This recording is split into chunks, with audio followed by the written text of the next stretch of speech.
Greetings everyone, my name is Greg. In this video I am going to be talking about the Patreon account that I have set up now. And there will be a link in the description bar below where you can go there and join for $2 a month, because I see $2 a month as very inconsequential. But what is there? And I had thought about this because I had made the account a little while ago, but I didn't do anything with it because I wasn't sure what I was going to have on there or exactly what I was going to be doing with it that would differ from what I've done and continue to do on YouTube. One of the things that I've thought about is I have interviews from when I was doing internet radio with Flagship Radio. So I uploaded the audio for the interview that I did with Dusty Smith, Call of Dusty. That was the first one that I put up there. The other one is the original interview that I did with Amy Vickers on the subject of the Star Child skull. Those are the two that I have right now and uploaded. There are other interviews that I've done that will also be uploaded. I am considering very seriously having a separate Patreon for the Good and Kinky brand. Now, even though this YouTube channel is under the URL of Mr. Good and Kinky, it's not real. I haven't really stuck with that quote-unquote brand and done the adult type of subjects to things that would be more, to use the term, comical or non-religious based. Things that would just be for fun. And I'm considering that. And it's something that I may get into down the line. Initially, the Patreon account will be, and you'll see the URL says Occult Think Tank, because that is going to be for the aspect of the subject of religion and theology and the occult, things of that nature.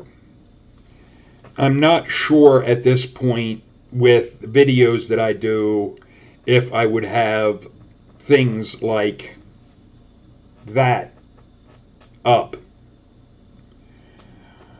on those videos, because largely it does tend to blur the lines. Now, I recognize the video that I had done that got the most, it went viral and I wasn't expecting it, was back when I still used the term of calling myself Mr. Good and Kinky, and I did the answering 5 questions for atheists. The picture that I put up on the thumbnail, that it wasn't, I didn't intend for that to be the thumbnail. However, it became that as a default from YouTube, and at the time I didn't know how to go in and change that. The thing is, that thumbnail of basically cleavage is what really caused that video to go insanely viral. It was over 500,000 views. And it's something that I'm not opposed to using cleavage or whatnot to,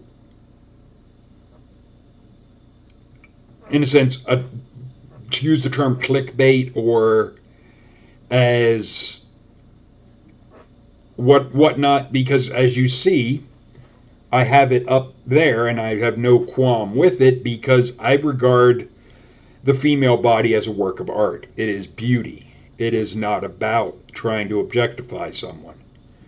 Because in the same regard, it would be no more trying to objectify a woman as it would be if somebody would have a male in that type of thing would be objectifying a man. No, it's not. It can simply be a way of trying to cater to, in a sense, knowing your audience, knowing what they have responded to, and the calendar aspect that I had up was something that's where it first got started, because it was that was what the type of calendar that my girlfriend had gotten me at the time. And the thing is, on things that would be the occult think tank, that particular brand, I probably would get away from the aspect of the cleavage and the cheap shit, because that does and would distract from the subject at hand.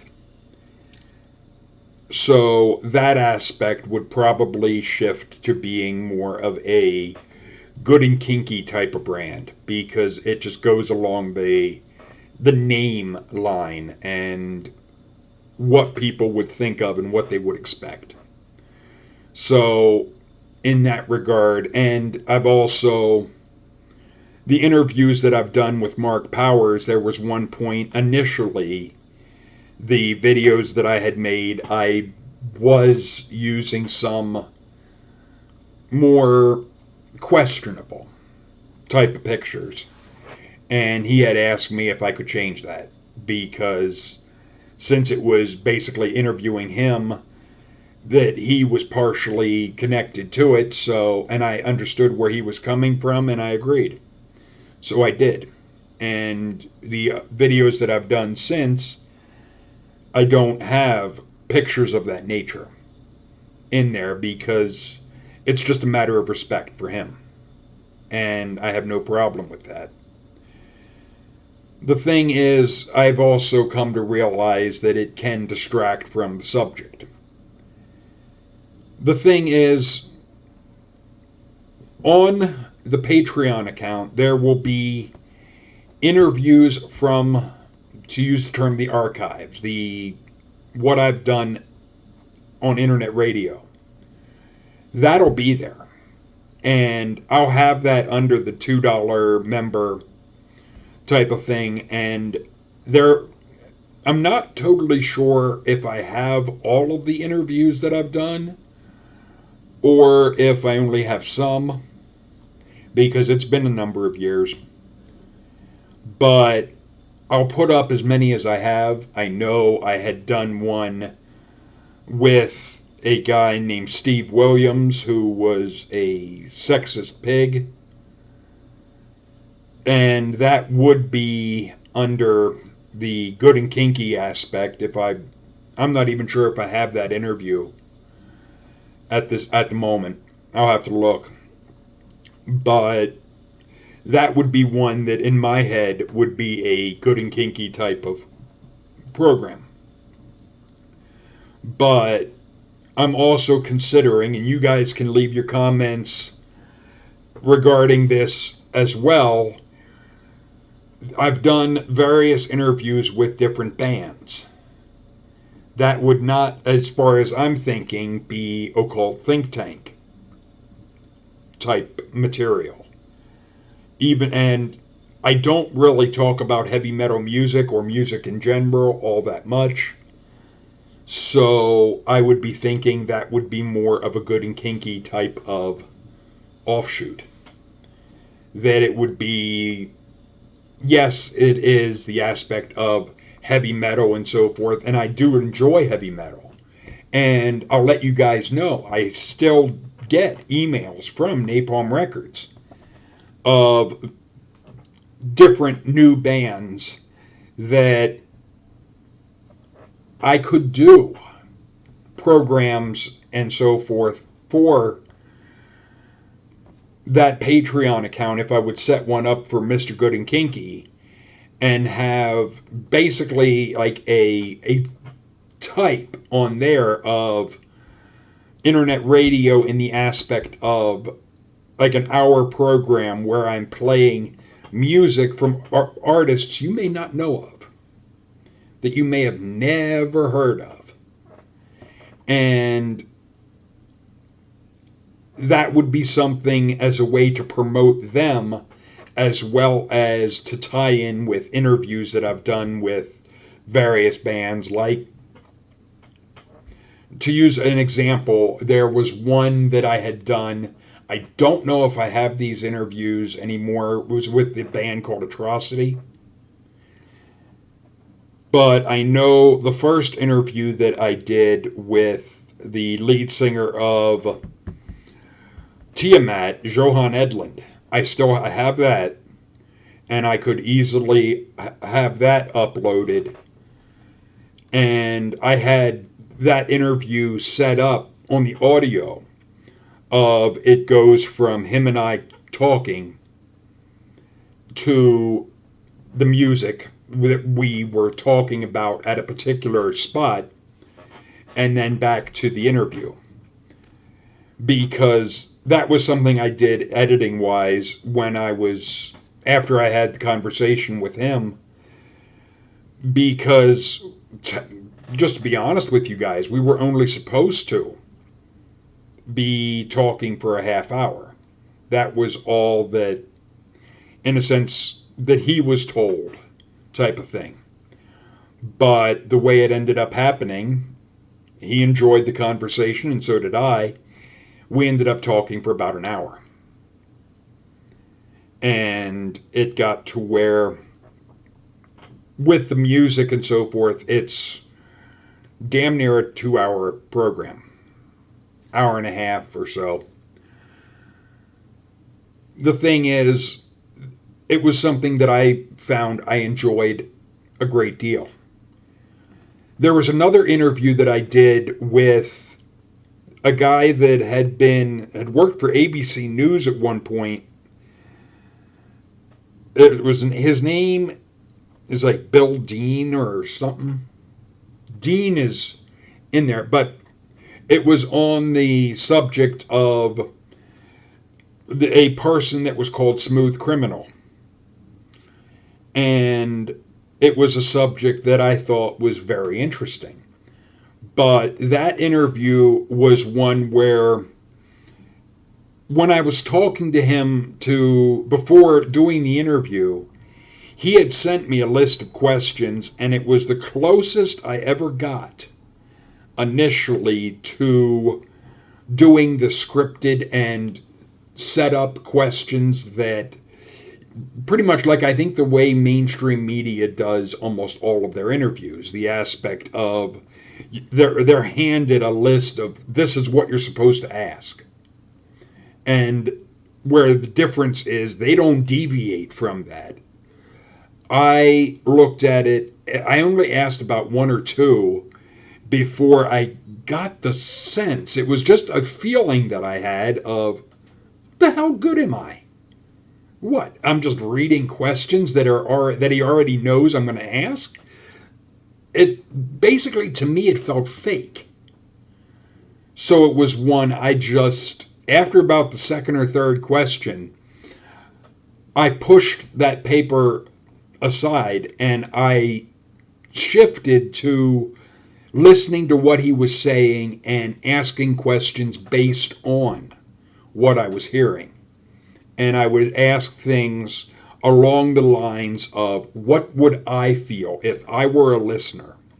If I were somebody listening to this program, what questions would I have about the subject? And that's how I try to conduct all of my interviews. Is I try to take and detach myself from the process and look at it and ask things along the lines of, what would somebody listening to this think? Now, there are interviews that I've done, like with the internet evangelists that are on this YouTube channel. Things like that, if I would put that up on the Patreon account, I would put it up as public. Because it's public on YouTube, so in a sense, why not have it the same? But I will have over there the interviews that I've done with Mark Powers, all of them, and future interviews, and all of those, even though it'll take me a little longer to make them, I'm going to have the pictures and so forth, because when we're going through the different book, chapter, and verse aspect of the Bible, I want to have that people can, in a sense, follow along, see it, that you're not just hearing this, because I think if it was just a matter of hearing two people talking about this what I regard as stupid bullshit, that it would be uninteresting, that you wouldn't really learn like you can if you're actually seeing it and being able to see, okay, this leads to this doesn't fit with this, and all of that. But this is what I have as far as on the Patreon page that you'll see the link for. And just so in case you're curious, this was a picture that I had put together years ago, and a friend of mine on Facebook had brought this to my attention and said to me about using it in a video, and I had said I would do that. Well, not only am I using it in a video, it is the thumbnail for the Patreon, becoming a patron, because it is something that I feel is very fitting of Christianity. It is something that, yes, I recognize there will be some that would have a bit of an issue. Christians, especially, would probably get offended or whatnot at something like that. The thing is, there will be other material, other content that I put on there. But this is just a video of me talking about that aspect, and my girlfriend is skeptical. I'm shooting straight with you guys. My girlfriend had asked me, do you think people will really pay to listen to you? And I was kind of thinking,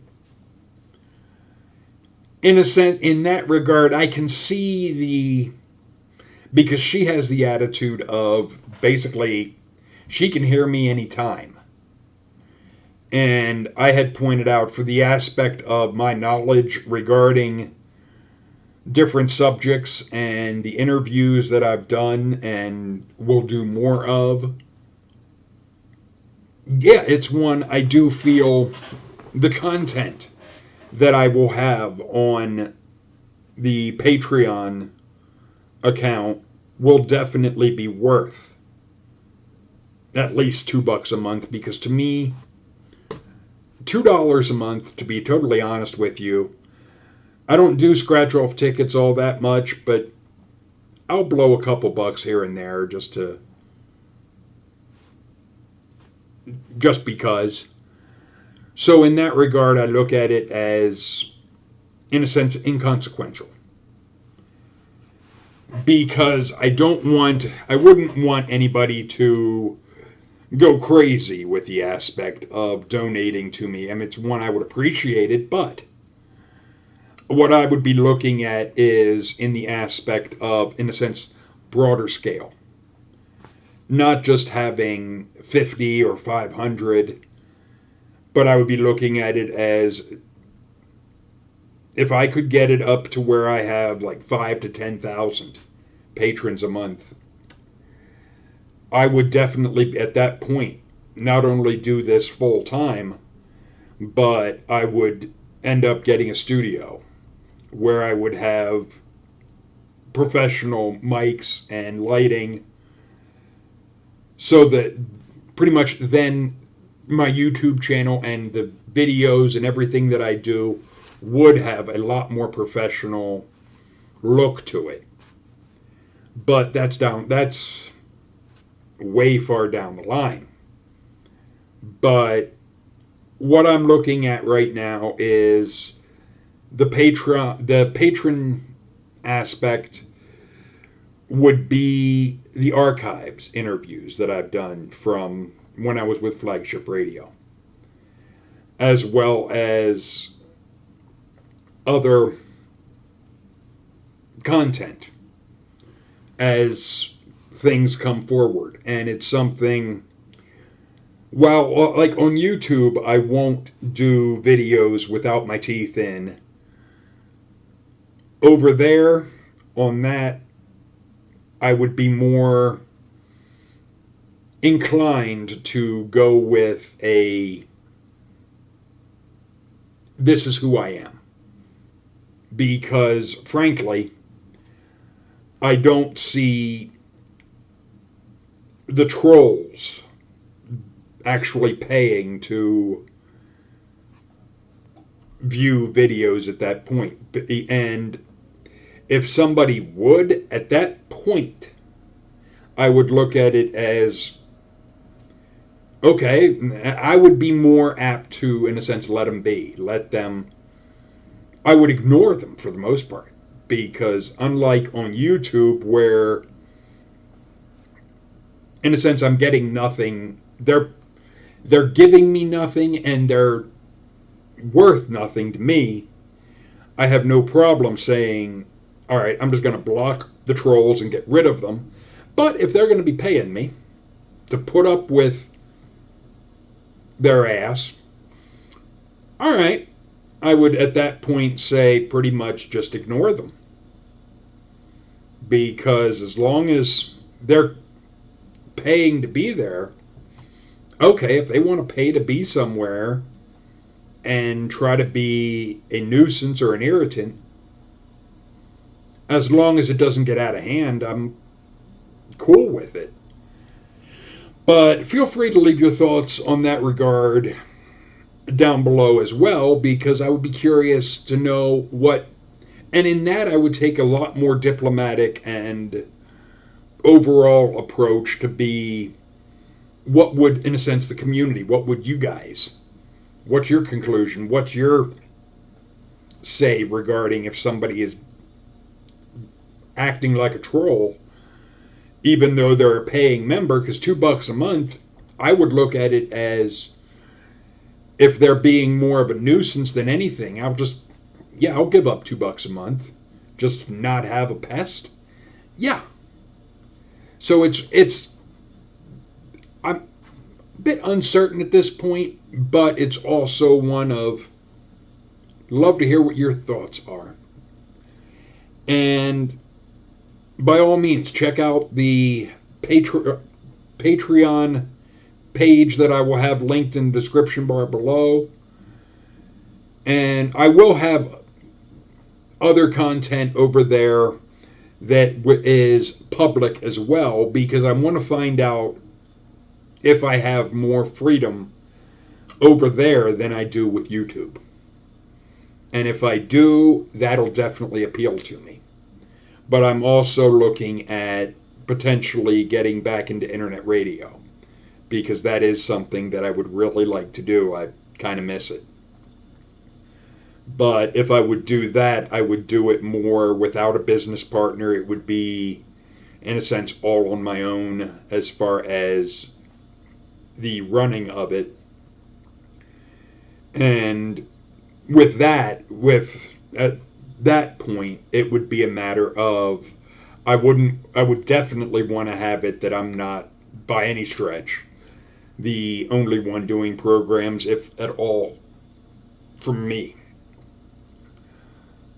If I would, it would be basically one program a day, would be my thought. And in a 24-hour cycle, it would mean I'd have to have a lot more content than just me. But it would be something business-wise that I would take a lot more business-minded and goal-driven, profit-driven mindset, because I would look at having the best content that is possible, that I could possibly put into a 24-hour programming of a radio station, because I recognize with the internet there is no, to use the term, peak time or whatnot. There might be in some areas, but when you're talking around the world, places like Australia, when people are going to sleep or just getting up, in the United States, there it's the other end, it's the other spectrum of the, like, they could be going to bed when the other ones are getting up and so forth. So it's one, you would have the potential of people listening all the time. And that's just something that I'd like to get back into. But feel free to leave your thoughts and comments in the comment section. And I'll be doing other videos probably tomorrow or so to give you an idea of the next video that I'm considering. I am considering something on the subject of MK Ultra, but I'm hesitant because there's a great deal of information regarding MK Ultra that you can see all kinds of videos, and it is quite extensive. So in that regard, I'm not sure if I'm going to actually go that route or if I'm just going to shift off to another direction, like the subject that has, what's come to my mind is the aspect of what is termed prophecy, fate, and the free will idea. Because one of the things you hear a lot in the religious is the aspect of prophecy. And as you would no doubt note from the banner that I have on this YouTube channel, prophecy's taking a steaming dump on free will. I may do a video on that just because it is something that I don't think people are really thinking through. But feel free to leave your thoughts and comments in the comment section. And if you have any ideas as to, in a sense, what I could put on the Patreon page that you would like to see, by all means, include that in the comment section. I will definitely consider it. But talk to you later.